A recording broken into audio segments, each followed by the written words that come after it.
Okay, yeah, I'm still doing that, and my voice still isn't entirely right. But I wrote another poem that I wanted to read out loud after an incident of bullying at school again. I really do wish it would stop.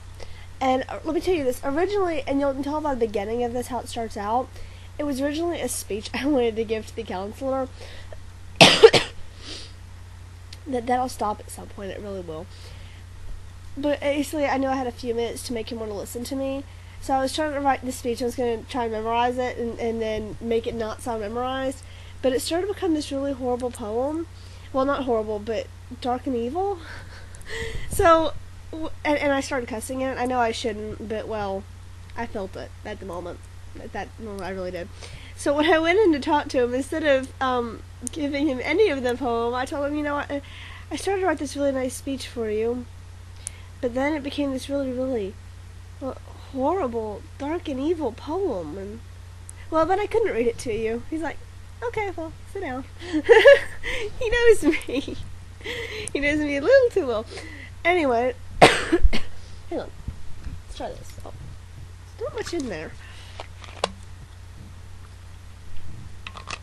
Alright, well, so there is some language in this, but I said I felt it right then because I'd had such a horrible day due to kids at the school, and as far as I know, nothing is happening to these kids.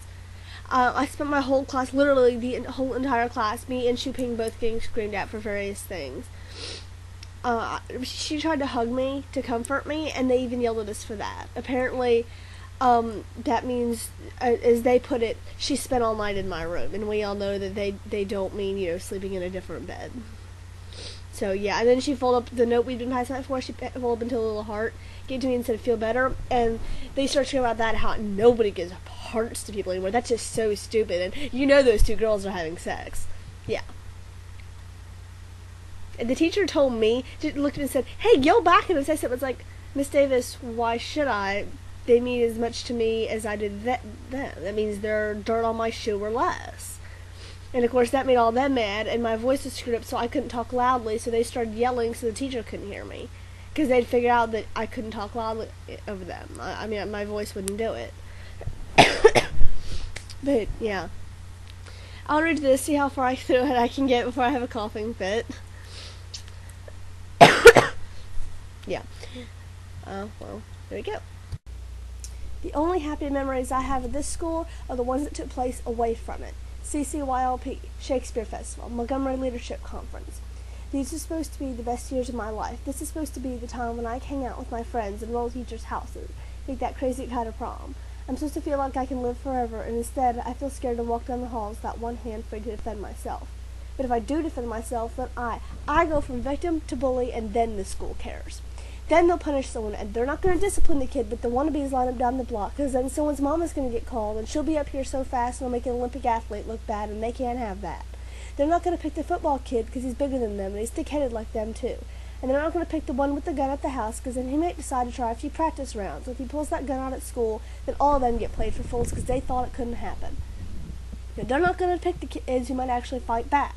They're going to punish the good girl, the former victim who broke the rule. They're going to make her a criminal. They're going to eat her, and I mean literally. They're going to rip out her soul, and I mean figuratively, because there ain't one left. They'll break her bones with sticks and stones and take her back to all she's ever known, and then won't be done. If she cries, they'll drown her in her tears until salt fills her lungs. If she fights, they'll cut off her limbs until she's the cripple they always made her out to be.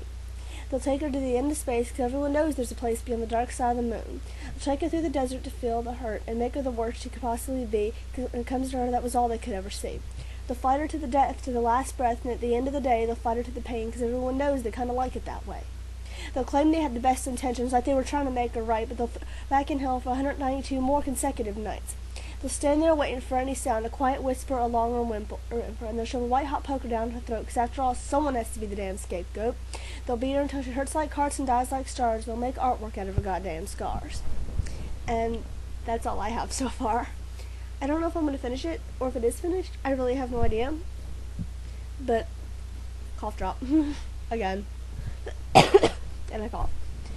And this is the second take. I did this because someone knocked on my door. And the first one, at about right now, Buku jumped across the screen, and I was going to put that on YouTube. Come here, maybe I can get him to do it again. Boo. Come here. Come on.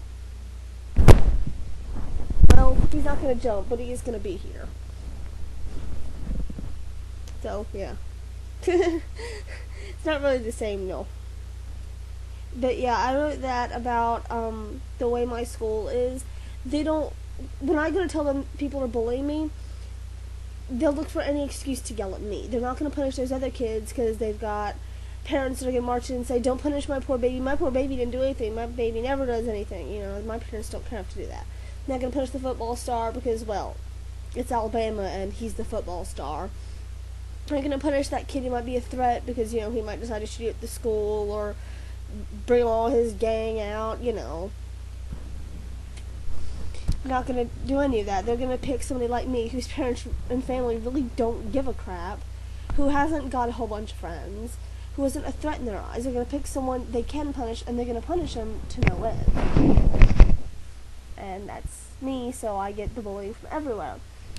And speaking of that, the bullying thing with school, I asked the principal if he'd heard from anybody, and apparently handwritten letters, those two of you that said you were writing from Europe, letters never got here.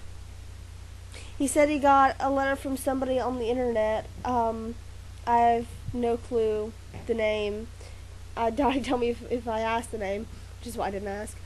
But he said that he said he got a letter from somebody on the internet. So try, if you really want to write to him, which I don't know how many of you actually do, but try the thing on the school website.